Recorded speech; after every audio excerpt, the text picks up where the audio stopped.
This woman comes running out.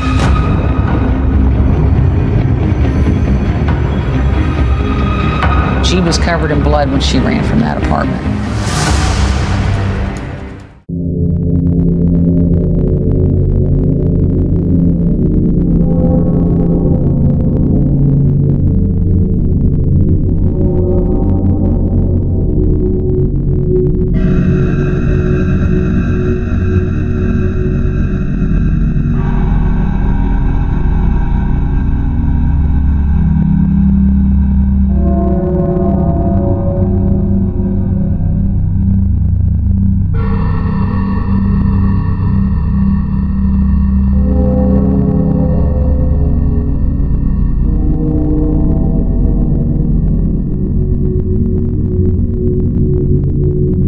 On a summer morning in 1987, a knock on an apartment door in Columbus, Ohio turns into a chase.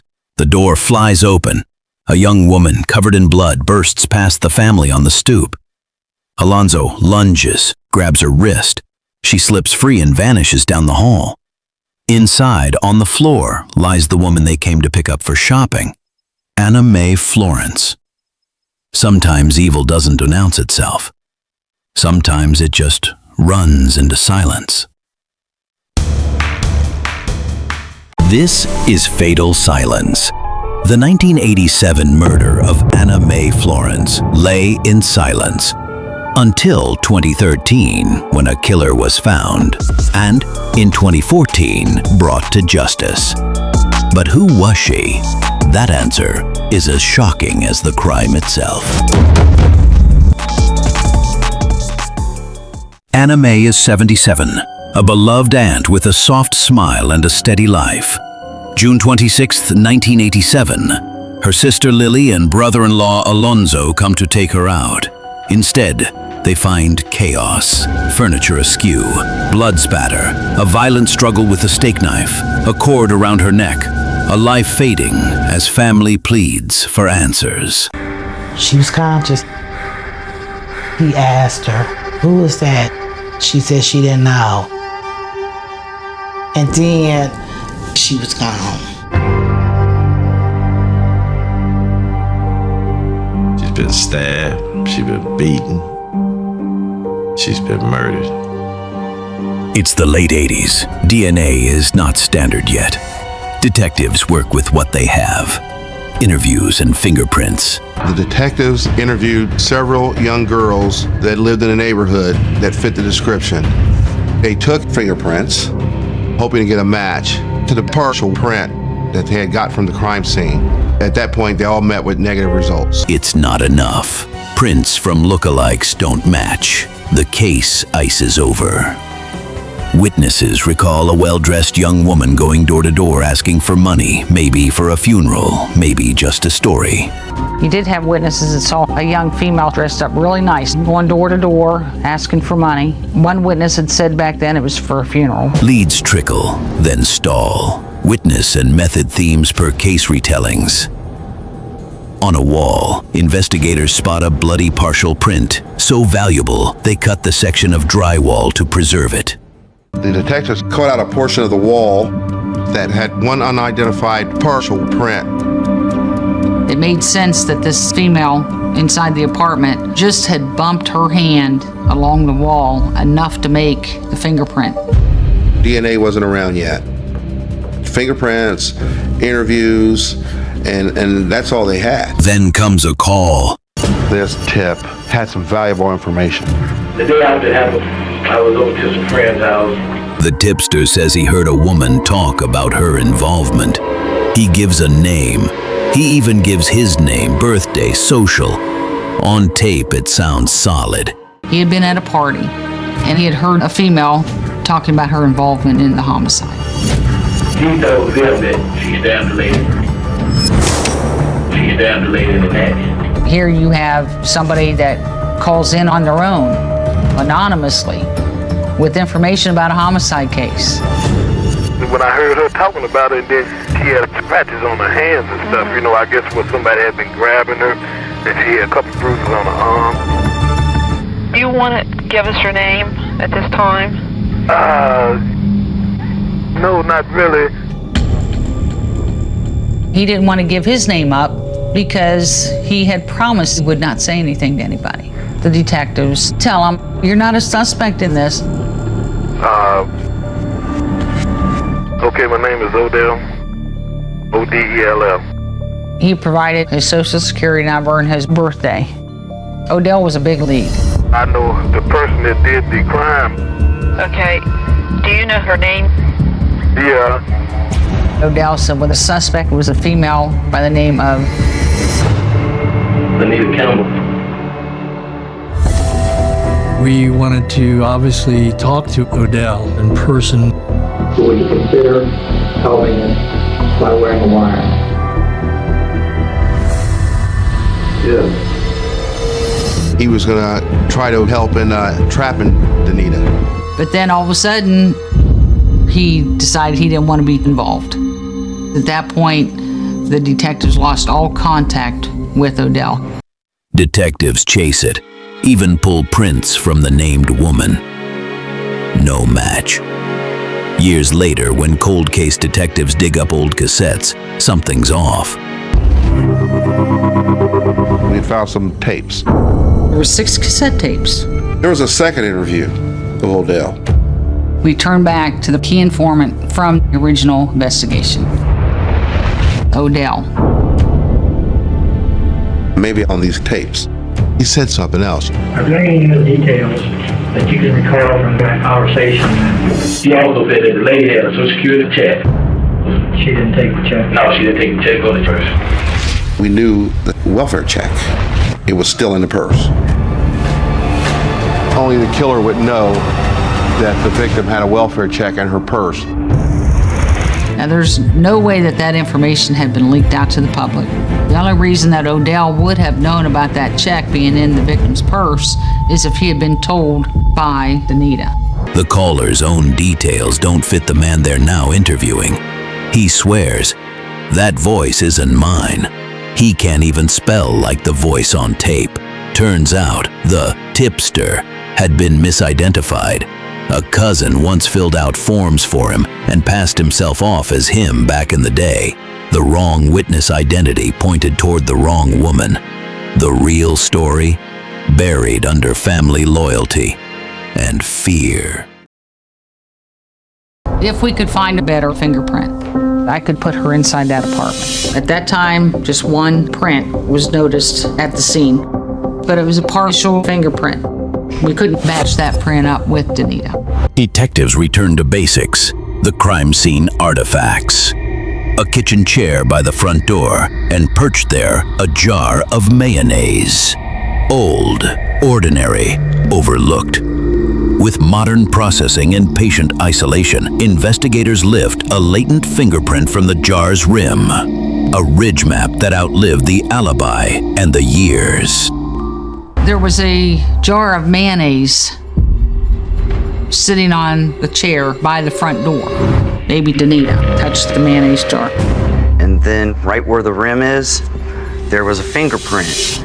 Let's just compare Danita's prints to that fingerprint on the mayonnaise jar. The prints did not match. We're back to square one.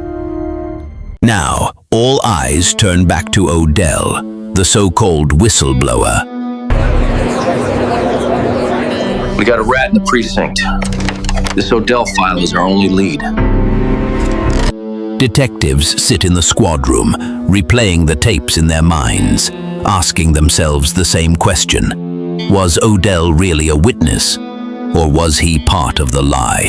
Why would Odell implicate Danita? Either he was in on it, or he knew he was involved. We went out to talk to him, armed with a tape recorder and the tape. And we said, Odell, we have to straighten this out. Okay, my name is Odell. Okay. O-D-E-L-L. That is you on that tape. 65 Ettenberg. That's E-D-E-N-B-U-R-G-H. And he said, yeah, that's my address. That's my social security number. But that's not my voice. You know, this is on tape here. You know, they recorded you back then. Who else would it be? He said, that's not me. I'll tell you why. Yeah, that's my previous address. But the way that guy's spelling Edinburgh, I couldn't have spelled that like that.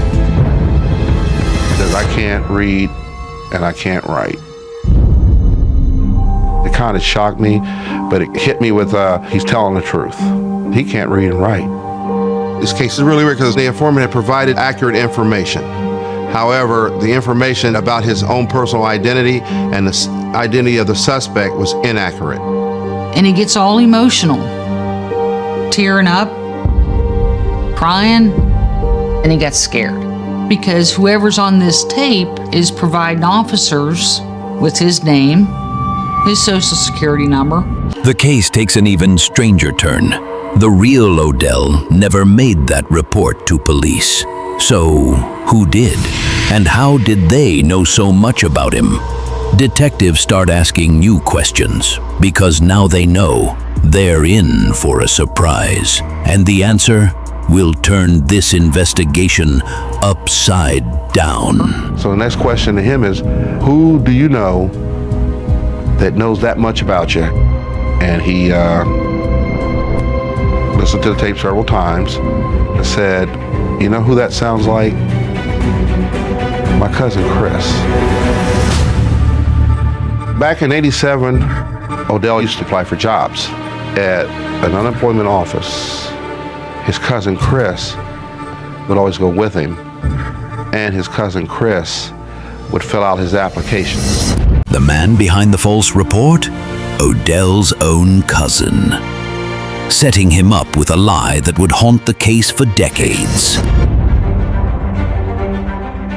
Back in 1987, Chris is the one who came to headquarters and saying he was Odell. The original detectives didn't look at a picture ID. At this point, we have identified our informant and we have his real identity. So we go up to the residence. His mom answers the door. We finally are face to face with our informant. He was getting nervous. Explained to him, we're trying to find out who killed this woman. He denied anything about a tip. He denied it. I'd have to say the turning point was his mother. She told her son, you tell them detectives what you know. Too much time's gone by. You be honest with them. There was some trembling in his voice. He said that he did call in the tip. He does admit to knowing Danita. He said she's innocent. Somebody else did it. Then he told us what some other girl had told him back in 1987, the day after the homicide had taken place. He said, we were just friends. She came over and sat on my porch, and she had to tell me something. She said that she owed a drug dealer some money. And she was going door to door asking for money. Anna Mae had given her a couple dollars. She saw that there was more money in that purse. That's what took over. This is all we need from you. We need a real name. And he says, Zena Roberson. And he says, I've held on to this for all these years just because she was my friend. He had posed as Odell because he wanted somebody arrested for that homicide. He just didn't want Zena. But why Danita? Why choose her as the perfect person to frame in this case? Detectives dig into the connection, and what they find is as petty as it is dangerous. The cousin knew Danita was already mixed up in illegal activity. In his mind, she was the perfect fall girl. If she went down for murder, his secret about the real suspect would stay buried. It was calculated, and it was cold. And he had heard that Danita was involved in some illegal activity. Thought that, okay, she'll go to jail for this and I'll feel a lot better. You know, knowing I kept my secret with Zena. Zena was the last suspect that we had to go on. So her prints are on file. Combined with preserved physical evidence, the case finally breathes. Technology has evolved. Evidence preserved in '87 now speaks in 2013. The profile and the print trail lead to a new, old name. Zena Roberson. I'm looking at these fingerprints, and I said, oh got her. We got her, Zena. This is the first new suspect in 26 years. We got to the Rome Police Department. So they took the picture of her, put it on their Facebook page. I don't think it was 2 minutes, they got a response. A person answered and said, "This is a lady I see at the bus stop at this intersection every morning." We get to her apartment, and I've never seen anything like it, but every pore on her body opened up. And I mean, it looked like a river coming from the top of her head all the way down. Nothing needed to be said, it was just body language. You know, she kind of looked down, she knew, "I know why you guys are here." And I said, "Well, you gotta come with us." But is Danita really Anna Mae's killer? Do they finally have the right person? By now, detectives have stacked the evidence. Fingerprints, witness accounts, a trail that leads straight to her door. But there's one thing they still need: her own confession to the murder of Anna Mae Florence. The real element we needed was her to admit she had never been in that apartment, because we knew we had evidence putting her there. How about this woman here? Do you know her? Never been to her place? You're never in her apartment. You don't know who she is.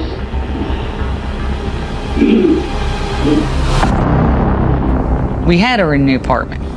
We have 2 separate fingerprints from Zena inside Anna Mae's apartment. A year later, August 2014, Robertson pleads guilty to murder and is sentenced to 15 years to life. It doesn't rewrite 1987, but it writes an ending the family can live with. This wasn't somebody you just threw away. She was somebody to care about. And I did love her, and I still love her, and she meant a lot to the family. I am so sorry. I wish I could bring her back, but I can't. I'm so sorry.